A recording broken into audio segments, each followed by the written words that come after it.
வயித்துல ஒரு குழந்தைய வளர்ந்துட்டு இருக்கு. அந்த குழந்தைய வச்சு அவரோட மொத்த சொத்தையும் அபகரிக்க அவ பாத்துட்டு இருக்கா. இவங்க குடும்ப தொழிலே இதான் மை லார்ட். இவங்கள மாதிரி கேவலமான மனுஷங்களை நான் பார்த்ததே கிடையாது. மை லார்ட், நீங்க வேணா மகேஷ் சந்திரன் வேணா கேட்டு பாருங்க. யுவர் ஆனர்,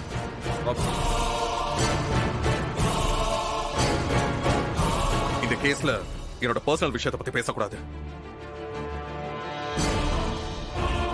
அதை நான் அலோவ் பண்ண மாட்டேன்.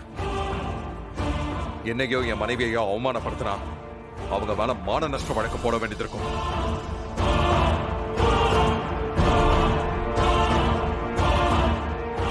யுவர் ஆனர்,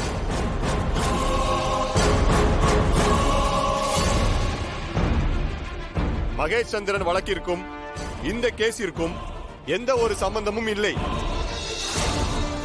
அவரையும் அவரோட மனைவியையும் அபாண்டமா பேசினா அத கோர்ட் அனுமதிக்க கூடாது. ஓகே யுவர் ஆனர், நான் பேசல. ஏன்னா இவருக்கு இன்னும் அவங்களோட சுயரூபம் தெரியல. தெரியறப்போ அவரே நான் சொன்னது சரின்னு ஒத்துப்பாரு. மைலாட், நான் சொல்றது ஒன்னே ஒண்ணுதான்.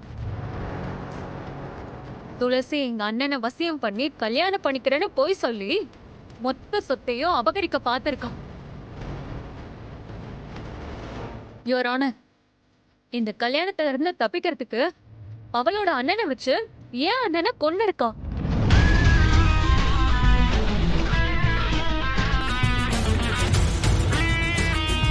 நீங்க நல்லா யோசிச்சு பாருங்க.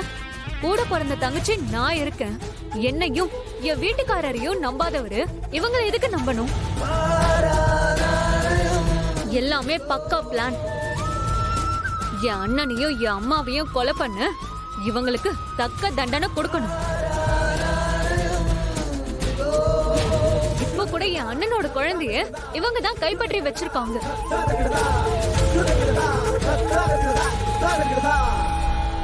அது ஒரு குழந்தைன்னு கூட பார்க்காம அந்த குழந்தைய டார்ச்சர் பண்றாங்க. அவளையும் எங்க கிட்ட மீட்டு கொடுக்கணும் யுவர் ஆனர். ஏமா எல்லாரையும் வசியம் பண்ணாங்கன்னு சொல்றீங்களே, ஏன் உங்களை வசியம் பண்ண முடியல? இல்ல யுவர் ஆனர், நாங்க அவங்களுக்கு தேவையில்லை.